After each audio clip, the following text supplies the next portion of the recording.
అందరికీ నమస్కారం. తెలంగాణలో ఒక విచిత్రమైన రాజకీయం జరుగుతుంది. ఏంటి ఆ రాజకీయం అంటే, ఇప్పుడు అధికారంలో ఉన్నటువంటి కాంగ్రెస్ పార్టీ, గతంలో అధికారంలో ఉన్నటువంటి బీఆర్ఎస్ పార్టీ ఈ రెండు జుత్తులు తీసుకొచ్చి కేంద్రంలో పెట్టారు. ఏది బీజేపీ పార్టీ చేతిలో పెట్టారు. ఎందుకు ఈ మాట అంటున్నానంటే, ఇప్పుడు అధికారంలో ఉన్నటువంటి రేవంత్ రెడ్డి గారు కేటీఆర్ గారి మీద ఒక ఆరోపణ చేయడం జరిగింది. ఇది ఆరోపణ నిజమనేది కేంద్రం తెలుస్తుంది, కానీ నేనైతే ప్రజెంట్ ఆరోపణనే సంబోధిస్తా. అయితే ఏంటి ఆరోపణ అంటే, మనం గతంకి వెళ్తే 2023లో ఈ రేస్ అనేది ఒకటి జరగడం జరిగింది. ఆ ఈ రేసు బీఆర్ఎస్ హయాంలో జరిగింది. ఆ తర్వాత మళ్ళీ 2024లో కూడా ఈ రేసు నిర్వహించడం కోసము 55 కోట్లు హెచ్ఎండిఏ తరపున ఆ నిర్వహించే సంస్థకి అప్పుడున్నటువంటి బీఆర్ఎస్ ప్రభుత్వం ఇవ్వడం జరిగింది. ఇది ఎవరు అధ్యక్షతన జరిగింది? కేటీఆర్ గారి అధ్యక్షతన జరిగింది. కేటీఆర్ గారి సంతకాల ఫైల్ మీద పెట్టారు.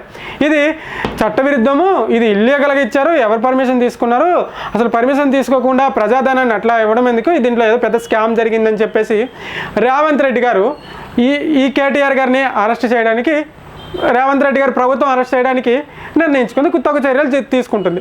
అయితే ఇప్పుడు సడన్గా వెళ్ళి అరెస్ట్ చేయొచ్చా? చేయడానికి ఉండదు. ఎందుకంటే కేటీఆర్ గారు ప్రజాప్రతినిధి, మనం డైరెక్ట్గా వెళ్ళి అరెస్ట్ చేయడానికి ఉండదు.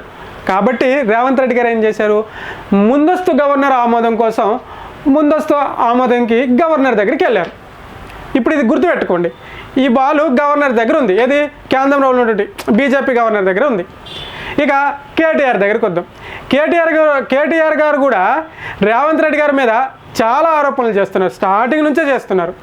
ప్రధాన ఆరోపణ ఏంటి? కేంద్రం నుంచి ఒక స్కీమ్ ఉన్నది. ఏంటది? అమృత్ అనే ఒక స్కీమ్ ఉన్నది. అసలు ఆ స్కీమ్ చేసే పని ఏంటి? గ్రామాలు పట్టణాల్లో ఉన్నటువంటి మురుగు కాలువల నిర్మాణాలు, అలాగే మురుగు కాలువల యొక్క బాగు చేపిస్తారు. మురుగు కాలువల యొక్క పరిశుభ్రతకు సంబంధించి ఒక స్కీమ్ ఉన్నది అనమాట.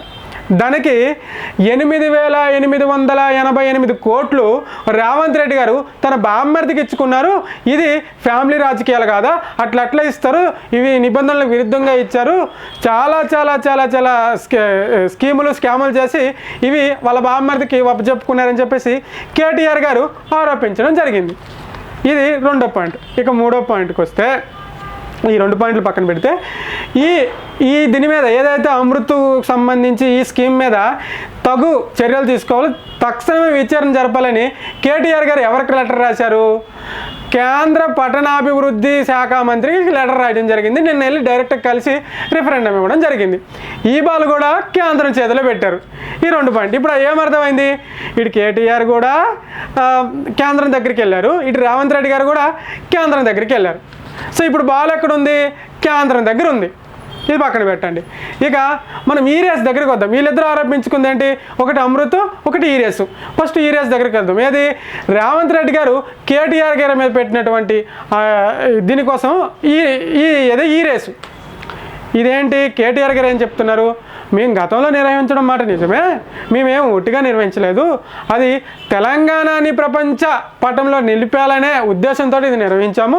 ఇది నిర్వహించడం వల్ల తెలంగాణకి ఎటువంటి లాస్ లేదు, లాస్ లేకపోవడం గాను చాలా ఎలక్ట్రికల్ కంపెనీలు తెలంగాణకి హైదరాబాద్కి వచ్చాయని చెప్పేసి కేటీఆర్ గారు చెప్పడం అయింది. అయితే ఇప్పుడు అమృత్ దగ్గరికి వద్దాం, అమృత్ స్కీమ్ దగ్గరికి వద్దాం. కేటీఆర్ గారు ఇదేంటి? అమృత్కి 8,888 కోట్లు తన బామ్మర్దికి ఇచ్చుకున్నారు, అట్లా ఇస్తారు, ఇది కుల రాజకీయం, ఇది ఫ్యామిలీ రాజకీయం కాదా, ఇది నిబంధనలకు విరుద్ధంగా ఇవ్వడం కాదా, అట్లా ఇస్తారని చెప్పేసి ఈయన ఆరోపించాడు కదా. దీనికి రేవంత్ రెడ్డి గారు ఏం క్లారిటీ ఇచ్చారయ్యా అంటే, ఇది పచ్చి అబద్ధము, 8,888 కోట్లు మేము ఇవ్వలేదు, అసలు మేము 3,602 కోట్లు మాత్రమే ఈ స్కీమ్కి మేము మంజూరు చేసాము. మేము మంజూరు చేసింది ఇంత తక్కువ, గతంలో బీఆర్ఎస్ అధికారంలో ఉన్నప్పుడు లెక్కలు చెప్తాను చూడని చెప్పేసి నాకు పెద్ద లెక్క చెప్పాడు. ఆ లెక్క ఏంటి?